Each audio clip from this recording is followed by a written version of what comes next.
Boys and girls 恋に恋する少年少女たち今日くらいは好きにさせる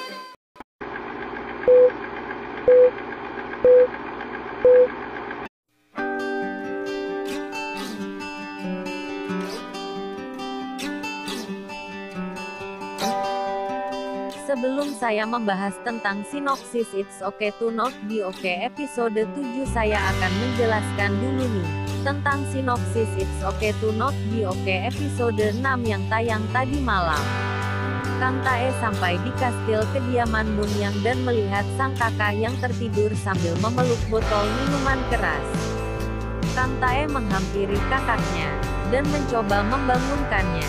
Namun efek dari minuman keras membuat kakaknya tidak bisa bangun. Kang Tae menyelimuti sang Tae pada akhirnya. Kang Tae meninggalkan kakaknya dan menaiki tangga untuk mencari Moon Yang. Moon Yang sedang berdiri di balkon. Moon Yang menyambut Kang Tae dan bertanya sejak kapan dia mengetahui identitasnya. Kang Tae menjawab bahwa dia mengetahui hal tersebut sejak mereka pertama kali bertatapan mata. Moon Yang terkejut dan mengatakan bahwa kemampuan akting Kang Tae sangat bagus. Mereka terlibat pembicaraan yang cukup serius di balkon.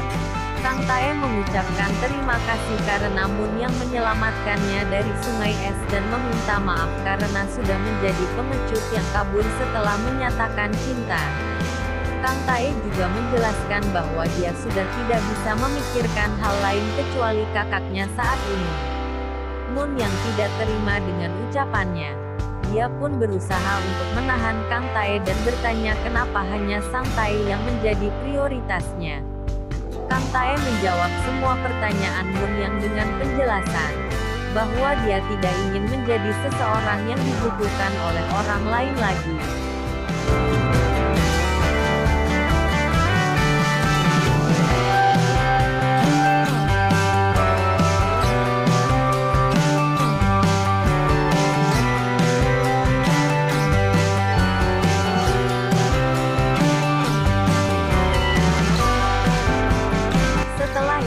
Kang Tae turun dan meninggalkan Moon Yang sendirian di balkon.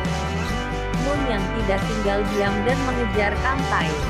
Dia terus membicarakan bahwa dia telah menyelamatkan nyawa Kang Tae.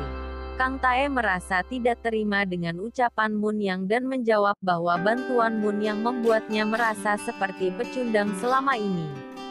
Moon Yang terus mengejar Kang Tae dan dia pun hampir jatuh dari tangga. Kang Tae menyelamatkan Moon Yang dengan menarik dan memeluknya. Sang Tae bangun dan memanggil Kang Tae tiba-tiba. Kang Tae pun melepas pelukannya berlari menuruni tangga untuk menemui kakaknya. Kang Tae langsung mengajak Sang Tae untuk pergi. Namun, Sang Tae menolak karena sudah menandatangani kontrak sebagai ilustrator Moon Yang. Kang Tae marah dan menyobek kertas kontrak kerja Sang Tae dan Moon Yang. Sang Tae tidak terima, lalu menyerang Kang Tae. Adegan perkelahian pun muncul setelah itu. Moon Yang melihat perkelahian ini, berusaha untuk menenangkan Sang Tae dan menyuruhnya masuk ke dalam rumah. Ketika Kang Tae berdiri dan akan beranjak pergi, Moon Yang mengatakan bahwa Kang Tae harus memilih kakaknya atau egois meninggalkan kakaknya. Kang Tae berjalan keluar dari kediaman Moon Yang. Kang Tae mengingat masa kecilnya ketika ia marah dengan sang ibu dan hampir mati di sungai es. Adegan memperlihatkan flashback pertemuan pertama antara Kang Tae dan Moon Yang. Slide selanjutnya memperlihatkan Sang Tae yang membuka tutup pintu terus-terusan. Moon Yang menenangkan Sang Tae dan berkata bahwa Kang Tae tidak akan bisa membuangnya. Cerita berlanjut keesokan harinya dengan Kang Tae yang terlihat cukup murung di lantai atas. Pemilik rumah datang dan Kang Tae menceritakan keadaannya. Pemilik rumah berkata bahwa Kang Tae harus mendukung keputusan Sang Tae. Pemilik rumah juga menjelaskan bahwa kini saatnya Kang Tae membiarkan apa yang menjadi keinginan kakaknya. Kang Tae pun mendengarkan sarannya.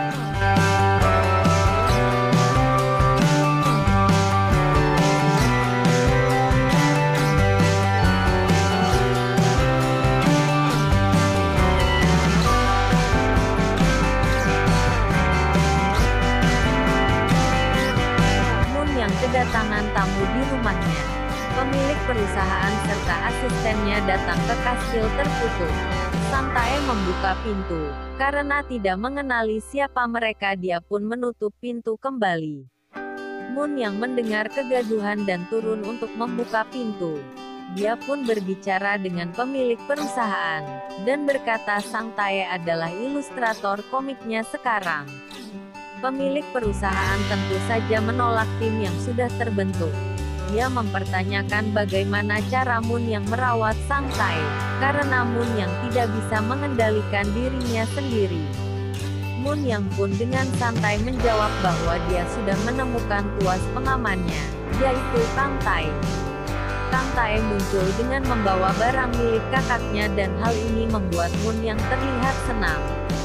Berbeda dengan Moon yang, pemilik rumah yang merupakan ibu perawat Nam sedang menyesali saran yang ia berikan. Dia tidak tahu bahwa penulis yang merekrut Sang Tae adalah Ko Moon Yang. Dia merasa saran yang ia berikan semakin mempersulit posisi anaknya. Kang Tae memutuskan tinggal bersama kakaknya di rumah Moon Yang, namun dengan beberapa syarat. Syarat-syarat yang diajukan diantaranya terkait jam kerja Sang Tae dan sikap Moon Yang harus menghormati kakaknya.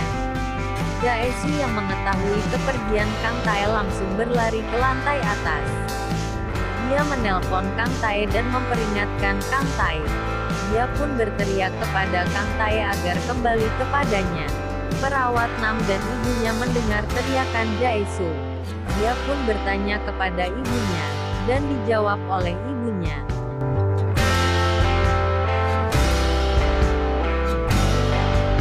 Perawat Nam kecewa dan melampiaskan kekecewaannya dengan berteriak-teriak di kamar. Sang Tae merasa senang dengan kepindahannya. Moon yang mengajak mereka berkeliling rumah. Pada saat berkeliling rumah, Moon yang bertanya apa keinginan Kang Tae, dan dia menjawab ingin bepergian tanpa tujuan. Sang Tae meracau, mengatakan bahwa mereka sering berpindah namun tidak pernah bepergian. Sang Tae juga menjelaskan bahwa selama ini dia merasa dikejar oleh orang. Kang Tae pun menghentikan omongan kakaknya, dan hal tersebut membuat Moon yang penasaran. Adegan selanjutnya memperlihatkan keadaan di rumah sakit Oke di malam hari. Salah satu pasien yang cukup dekat dengan direktur memberikan laporan mengenai pasien lain di rumah sakit. Dia juga melaporkan keadaan ayah Moon yang bangun dan duduk diam di ranjang. Adegan rumah sakit ini berhubungan dengan adegan lain di rumah Moon Yang. Moon yang menceritakan tentang kisah si janggut biru kepada Sang Tae. Sang Tae menceritakan kisah tadi kepada adiknya di kamar. Sang Tae mempertanyakan apakah menjadi berbeda adalah sesuatu yang menakutkan dan harus tinggal sendirian di kastil.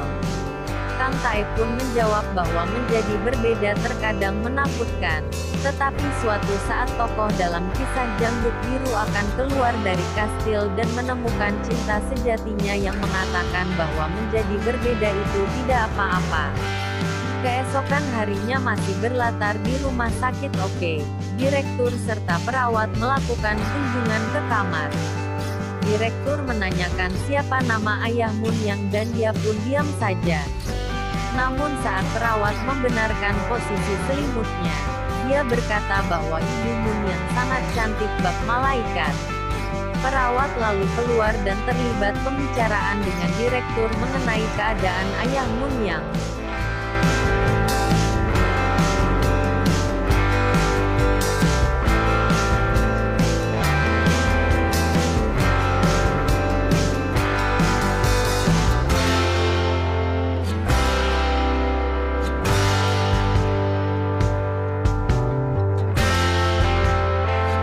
Direktur sedikit ragu apakah benar ayahnya telah mencekik putrinya dan menyimpulkan bahwa ayah Moon yang mengalami delusi.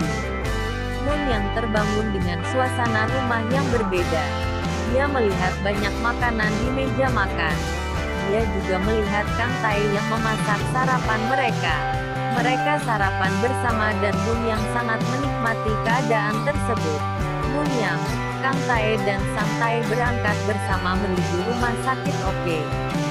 Moon yang diseret oleh salah satu pasien yang mengagumi Kang Tae. Pasien ini mengatakan bahwa dia adalah ibu Moon Yang. Emosi Moon yang menjadi tidak terkendali dan membentak pasien lain saat mengajar di kelas. Kang Tae berusaha mencari Moon Yang, namun ia menerima telepon dari pemilik perusahaan Pali. Pali menemui Kang Tae dan menyuruhnya untuk keluar dari rumah Moon Yang. Pali dengan percaya diri mengatakan bahwa dia yang seharusnya di sana. Kang Tae pun menjawab Pali hanya membutuhkan uang Moon Yang, bukan berkorban untuk Moon Yang. Kang Tae menolak untuk pergi dari rumah Moon Yang pada akhirnya. Kang Tae terus saja menelpon Moon Yang, namun tidak diangkat. Ibu perawat Nam yang melihat Kang Tae memanggilnya dan mengajak makan bersama di kantin. Moon Yang terus diikuti oleh pasien yang mengaku ibunya.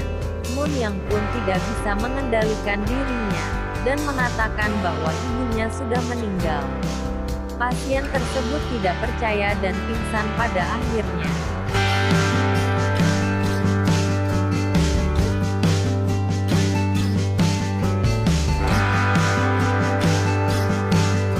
Kang Tae pulang dari rumah sakit dan mengetuk kamar Moon Yang namun tidak ada jawaban. Dia pun meninggalkan kamar Moon Yang dan kembali ke kamarnya. Moon Yang terbangun dan melihat kamar bawah tanah. Masih ada bekas darah ibunya di kamar tersebut. Dia pun berkeliling dan membuka sebuah kain yang membungkus lemari rias miliknya dulu. Suasana pada adegan ini sedikit menegangkan. Moon Yang mengingat masa lalunya bersama sang ibu. Moon Yang juga bermimpi bahwa sang ibu memarahinya dan menjambak rambutnya karena membawa orang lain ke tempat mereka. Kang Tae berlari dan memeluk Moon Yang sedang menangis. Moon Yang terus saja mengusir Kang Tae agar pergi dari rumahnya. Pada akhirnya Moon Yang tertidur dalam dekapan Kang Tae. Dimana sudah penasaran dengan sinopsis It's Okay to Not Be Okay episode 7 tidak? Oke, coba deh, simak review dan spoiler It's Okay to Not Be Okay episode 7 berikut ini ya. Tayangan episode selanjutnya memperlihatkan bahwa Moon Yang mulai bercerita tentang mimpi buruknya selama ini. Moon Yang berkata bahwa ibunya selalu datang dalam mimpi buruknya. Pali masih saja berusaha mengajak Moon Yang untuk keluar dari rumahnya dan kembali ke Seoul. Hal ini mengakibatkan Kang Tae marah dan meneriakinya. Wah, sepertinya Kang Tae tidak ingin ditinggalkan Moon Yang ya. Setelah itu, terlihat adegan Kang Tae menangis dan mengatakan bahwa ia merindukan ibunya. Kang Tae memberikan sebuah boneka kepada Moon Yang. Tentu saja Moon Yang menghina boneka tersebut namun membawanya ketika tidur. Apakah Moon Yang akan semakin menaruh perasaan kepada Kang Tae setelah ini? Spoiler terakhir memperlihatkan Kang Tae yang sedang memuji penampilan Moon Yang. Nah, itu dia spoiler dan sinopsis It's Okay to Not Be Okay episode 7 yang akan datang. Semakin penasaran, kan? Jangan lupa tonton ya minggu depan.